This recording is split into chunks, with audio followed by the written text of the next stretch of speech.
Teen mom. That's all you see in me. I got knocked up too young. That's all you think you need to know about my story. Even if I told you the truth, I doubt you believe me. And I know you won't care. You didn't care when everyone whispered about me. The girl who screwed up a good thing. But no, this child is not a mistake. This baby changes everything. I was walking home, alone, when this guy sort of appeared. I was scared. I knew what strange men would do to a girl like me. He flung his arms wide like I was some long-lost relative and shouted, "Congratulations!" That's when he laid his hands on my shoulders and told me, "God is with you." Come on. But then he said, "Don't be afraid, Mary. You are wonderfully blessed. You are going to have a baby. In case you didn't know, having a kid at my age in this city, that's not exactly a great deal." He just kept talking about how important my baby would be, how he would be so great.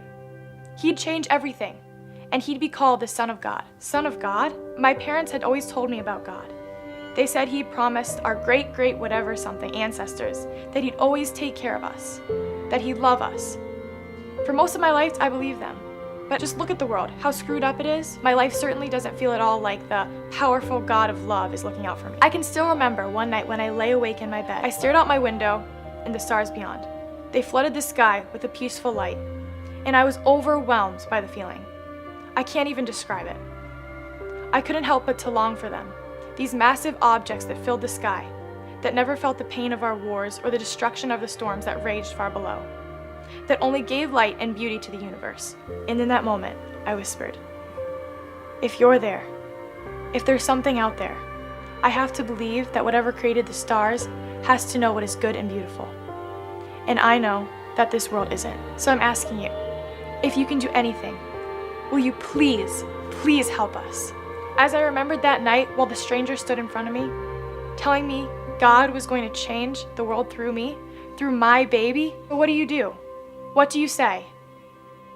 Let it be to me. If this is the way the world becomes better, if this is how God wants to change it, then yes, I am the Lord's servant, and I am willing to do whatever he wants. So I rejoice, I celebrate. God heard the cry of even an insignificant girl like me. He didn't overlook me.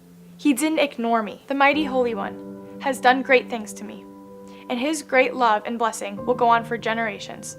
To everyone who sees him for who he is the God of power, the one who brings down the powerful and cares for the weak.